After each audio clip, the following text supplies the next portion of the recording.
banyak ide, batasi saja prioritasnya.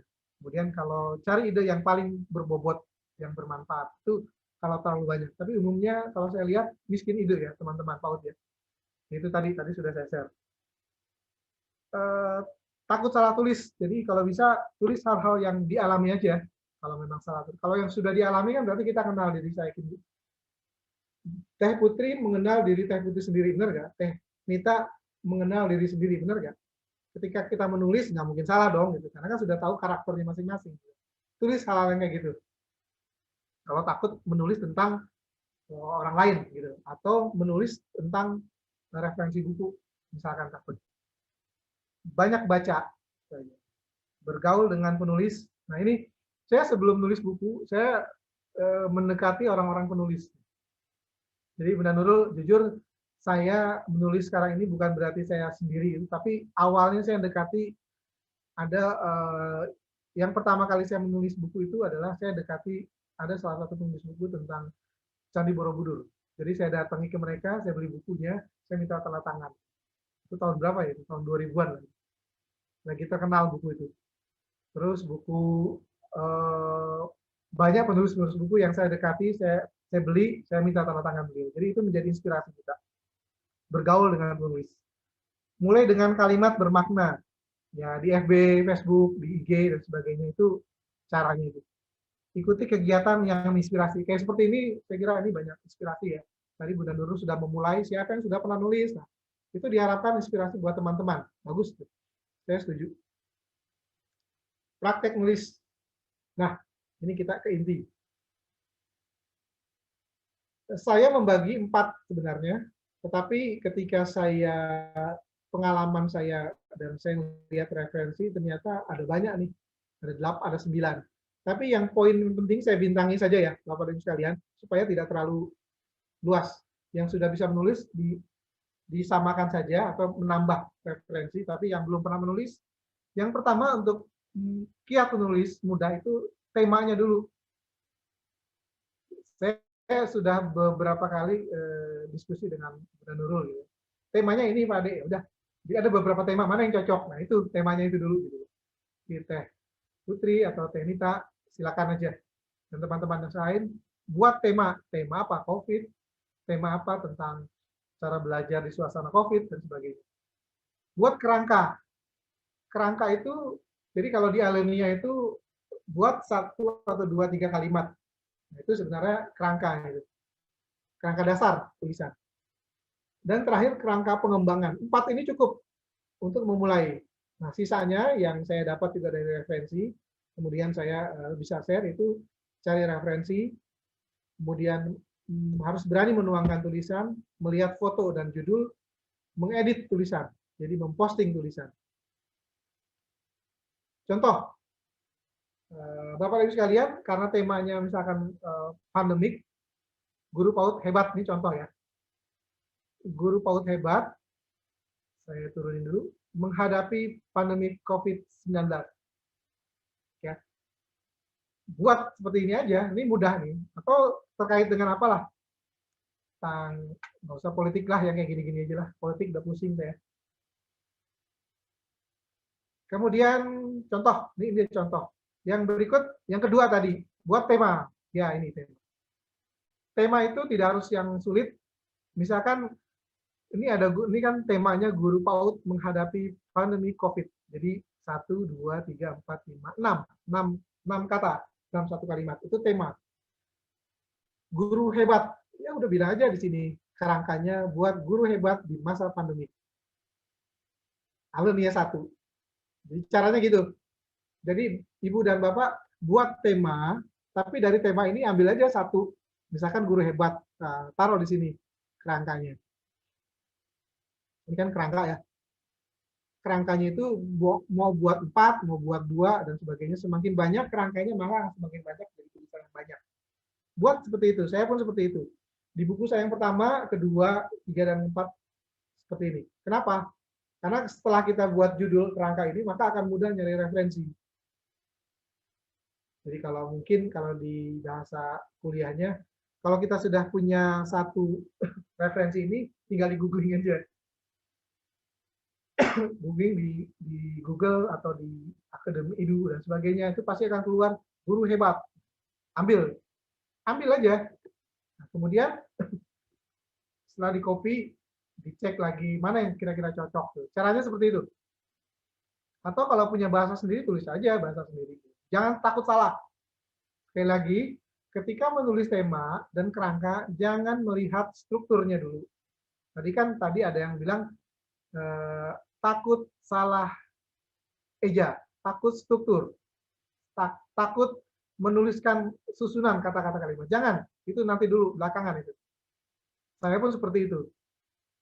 Yang kedua, ambil yang menghadapi pandemik, menjadi sahabat untuk anak-anak. Jadi ketika guru hebat ini ngapain? Ya dia menjadi sahabat anak-anak, itu kira-kira gitu kerangkanya.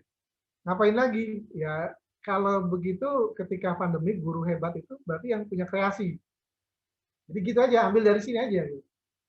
Terus, oh ketika pandemik guru harus tolong-menolong, gitu. Harus menolong anak dong, karena tidak semua guru bisa daring dan sebagainya. Ini yang saya lakukan. Jadi membuat kerangka itu ngambil dari tema aja, kata-kata yang ada tema ini ambil. Bisa lebih boleh Pak Ade gitu. Bisa kurang boleh Pak Ade gitu. Boleh. Nah, dari kerangka ini akan memudahkan kita menyusun. Ini contoh. Ini kan dari yang ini, Ibu susun aja seperti ini. Kerangka pengembangannya guru hebat di masa pandemik. Bikin 2 atau 3 atau 4 susunan kalimat seperti ini. Pengantarnya maksudnya, memulainya. Nah, terus di alinea berikutnya seperti ini. Karena ini kan susunannya kan sama sebenarnya. Masih temanya tadi itu, masih temanya yang ini. Guru PAUD hebat menghadapi pandemik. Ini sebenarnya temanya sama aja sebenarnya. Jadi caranya seperti itu. Jadi buku saya itu sebelum saya bikin dalam buku yang banyak, saya buat seperti ini poin-poinnya. Isinya tentu saya cari dari referensi atau pengalaman saya mengajar. Jadi Ibu buat misalkan saya sebagai guru menemani siswa selama COVID. Ibu tulis aja, Ibu waktu pengalaman Ibu waktu mengajar daring atau waktu mengajar visit ke rumah atau waktu kan mungkin ada yang belajar di sekolah tapi satu-satu ya. Boleh silakan aja kan gitu. Pengalaman Ibu apa? Itu aja Ibu tuangkan. Karena kan tidak mungkin salah dong, karena Ibu punya pengalaman. Kemudian proaktif orang tua apa saja? Pengalaman orang tuanya. Kira-kira itu. Menjadi anak, menjadi sahabat anak-anak Ibu, pengalaman Ibu waktu daring, pengalaman Ibu mencontoh dan sebagainya, itu juga menjadi bahan. Kira-kira itu. Nah, ini contoh. Saya akui, saya sebagai guru sangat kesulitan. Nah, tadi di awal saya bilang, 23%, 24% teman-teman dari 190 ini takut nulisnya salah, takut susunan kata-katanya salah, takut strukturnya salah. Tulis aja seperti ini. Ini pasti ada yang janggal, tapi saya tulis aja dulu. Saya akui saya sebagai guru sangat kesulitan dengan sistem daring karena terkendala sinyal. Penyampaian materi belajarnya pun kurang maksimal. Namun demikian di tengah keterbatasan ada kalanya saya mendengar. Mungkin minta tolong nih dibaca ini. Teh Putri, Bunda Putri boleh? Biar nggak ngantuk. Ada Bunda Putri, boleh di-unmute? Oke. Oke, baca ya. Supaya yang lain dengar. Biar kita ada interaksi. Untuk diklik mikrofonnya. Ya, sudah ya Bun ya. Oke, baca ya. Silakan. Ya, saya akui saya sebagai guru sangat kesulitan dengan sistem daring karena terkendala sinyal. Penyampaian materi belajarnya pun kurang maksimal. Namun demikian, di tengah keterbatasan, ada kalanya saya mendengar sebagian orang tua sangat proaktif dalam menghadapi kendala dan situasi saat ini. Ya. Terbukti dari respon mereka yang cepat dan langsung memberikan laporan terkait hasil kerja anak-anak. Ya. Anak-anak juga tinggal di lingkungan yang sama. Jadi, saya tidak harus menempuh perjalanan jauh saat mendampingi anak-anak. Sedikit membayar rasa rindu begitu bertemu dengan anak-anak. Antara lain, dengan mengefektifkan penggunaan grup percakapan di aplikasi saluran media sosial yang bernama WhatsApp, di mana guru-guru PAUD dan para orang tua anak didik bergabung di dalamnya. Lewat grup ini, para guru menyampaikan materi bersifat stimulan, seperti apa yang sebaiknya diberikan pada anak-anak selama di rumah. Oke. Materinya juga tetap disesuaikan dengan kurikulum. Oke. Bunda Nurul, tunjuk satu orang yang tolong dicari mana kalimat yang menurut Bunda sekalian yang kurang enak dibaca. Nggak apa-apa, kita bukan salah benar. Oke, Siapa? siap. Supaya nggak ngantuk. Oke, Bu. Tunjuk aja. Siapa nih, Teh? Iya, sorry, Bunda Nurul. Kan ada hadiah ya? Bener ya? Kita punya 3 buku. Bapak, thank you. Oke. Bukunya sudah diterima oleh kita. Serah Bunda Nurul yang nentuin. Di sini. Silakan Bunda Nurul, tunjuk. Oke, Bu Agnita. Bu Agnita dari Kabupaten Malang. Malang ya, Teh ya? Oh, jauh Ya. sekali ya. Oh. Yang pernah menulis antologi. Oke, siap. Oke, silakan. Kira-kira di kalimat ini mana yang menurut Bunda, siapa tadi? Agnita. Bu Anita, yang tidak sesuai. Ini bukan salah benar ya? Agnita, Bu Agnita. Hai. Mana kalimat yang menurut Bu Anita itu nggak sesuai? Coba saja kok. Kayaknya kalau Suaranya di unmute. oke. Ya. Silakan Bu Anita. Jadi ini kalau saya merasa kalimatnya ini ada yang terputus-putus gitu loh. Jadi Silakan, yang mana tuh? Jadi ada kata-kata ya kata di mana seperti itu kan sebetulnya kan itu Ya. kata tanya. Oke. Gitu kan. Kalau menurut saya sih gitu. Jadi Oke, terima kasih. Ya. di- Ya, ini bukan salah benar ya, karena masih itu tidak bisa. Mungkin saya bisa share juga. Mungkin ada lagi, Bunda Nurul ditunjuk. Oke, mari Teh kita cari. Teh Aimasri bisa. Bu Agnita, terima kasih ya Bunda. Bunda, nanti kita main ke Malang. Bu Teh Aimasri. Ya Bunda, Hai, cantik. ya Bun. Nah, ini Pak Ade sedang meminta Ya, Bun. Teteh. Bisa menyimak nggak? Bisa menyimak? Mendengar? Ya Bu, iya Bu. Oke, Pak Ade Bisa Bu, silakan. maaf ininya ditutup videonya. Mangga. Oke, silakan. Menurut Coba Pak dicek Ade, mana yang menurut Bunda siapa tadi? Aimasri. Aimasri. Mana Ya, kalimat Pak. atau kata yang Mohon menurut maaf nih. Bunda Aimasri nggak sesuai? Bebas kok, ini bukan salah benar. Ya. Menurut saya di kalimat anak-anak juga tinggal di lingkungan yang sama.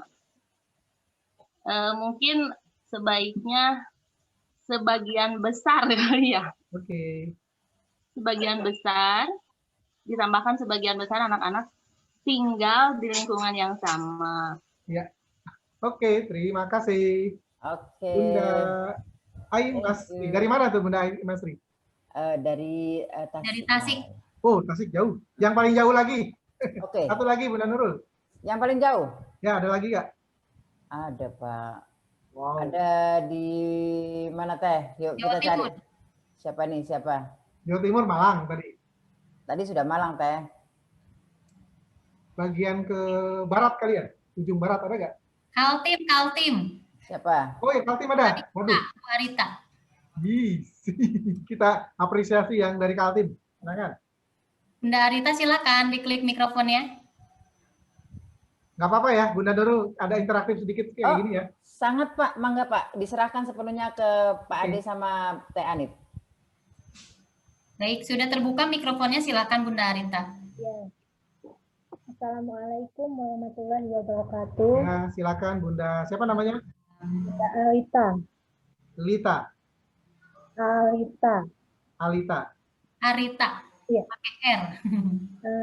Saya di sini yang ini saya akui saya sebagai guru sangat kesulitan dengan sistem tidak kelihatan nanti. Terkendala sinyal. Jadi Oke. seharusnya saya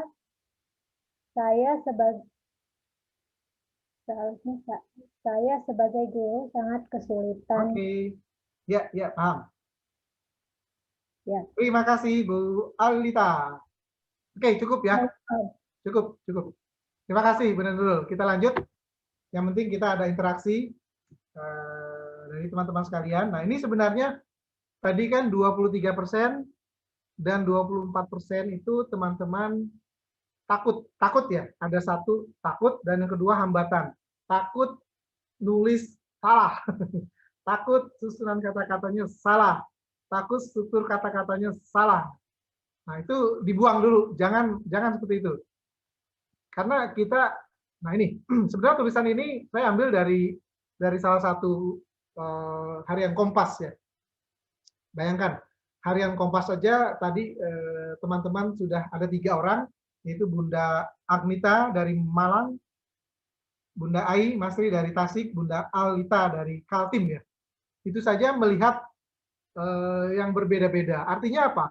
Artinya tentunya setiap pandang orang itu berbeda-beda. Benar nggak, Bunda Nurul? Ada satu contoh, pernah dengar nggak buku tentang siapa pengarangnya? Aditya ya, yang kambing itu.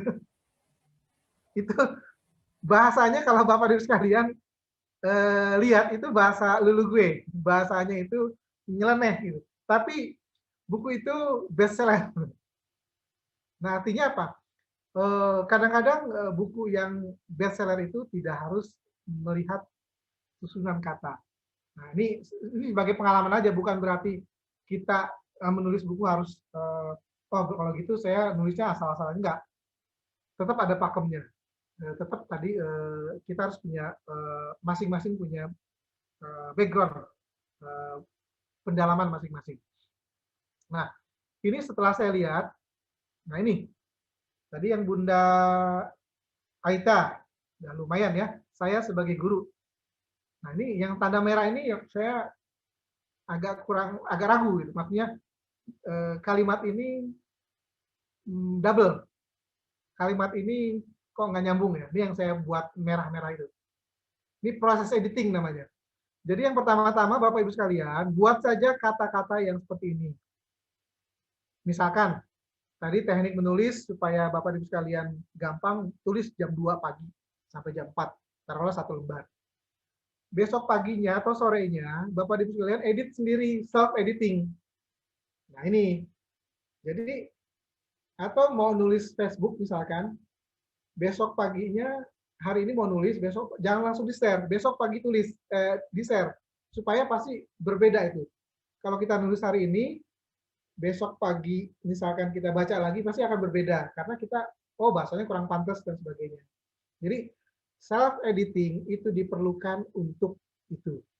Jadi yang pertama bebas, jangan lihat salah dan benarnya.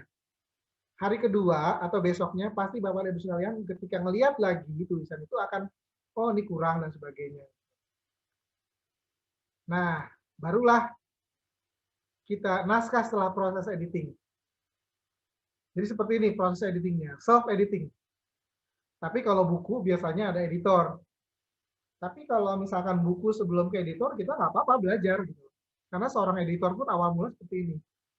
Jadi saya dapat ada beberapa, saya belajar dari buku pengarang Latahsan, guru saya juga. Mungkin saya lagi mengajak dia nanti berkolaborasi. Buku Latahsan itu yang bestseller itu, Pak Muhammad Khalis pengarangnya, dia bilang bahwa awal mula dia mengarang itu ya seperti itu, editornya seperti ini, yang edit seperti ini. Saya banyak belajar dari beliau. Nah, naskah finalnya baru seperti ini. Paham ya? Jadi saya ulangi, langkah pertama Ibu jangan memperhatikan ketakutan Ibu dan hambatan Ibu di naskah awal. Itu yang pertama. Tulis saja. Yang kedua, setelah malam ini Ibu tulis, besok Ibu baca proses editing. Tandain seperti ini, mau merah kayak mau stabilo dan sebagainya. Yang dirasa tidak sesuai, yang dirasa tidak mantap. Besok misalkan sore mau diedit lagi silakan, tambahin lagi, namain sampai font. Naskah setelah proses editing, buat coret aja. Baru selesai. baru bisa difinalkan. Nah, ini ada 3 hal yang harus diperhatikan. Jangan ragu membuang kata atau kalimat sampah. Nah, yang tadi ini, kalimat sampahnya ini kan, menurut Bunda Alita, ini kan, saya sebagai guru, saya akui saya sebagai guru. Kan? Udah saya sebagai guru. Ini kan sampah menurut Bu Alita kan. Ya? Aplikasi ini sudah ada web WhatsApp, dia nulis aplikasi lagi. Kalau mungkin orang-orang sebagian mungkin ada yang belum ngerti gitu kan WhatsApp itu apa, tapi sebagian orang sudah mengerti WhatsApp itu kan sudah bahasa umum gitu. Ngapain lagi ditambahkan lagi. Kira-kira seperti itu ya. Jadi jangan ragu membuang kata atau kalimat sampah yang tidak efektif. Yang kedua, hindari kata hiperbola. Nanti saya kasih contoh. Yang ketiga, hati-hati menempatkan tanda baca. Apa sih? Supaya hati-hati gitu kan. Jadi kita masih ada waktu 15 menit. Nah, ini contoh. Bunda Nurul bisa dimintakan satu orang untuk baca awal. Tunjuk, silakan. Siap. Silakan Bagian Bu timur Anda sudah, barat sudah. Silakan. Yang jauh. Yang jauh ya? Ya. Sumatera belum ya? Ya, oke. Teman-teman yang dari luar Jawa silakan di chat. Karena kita kasih tam biar Bunda Nurul tahu.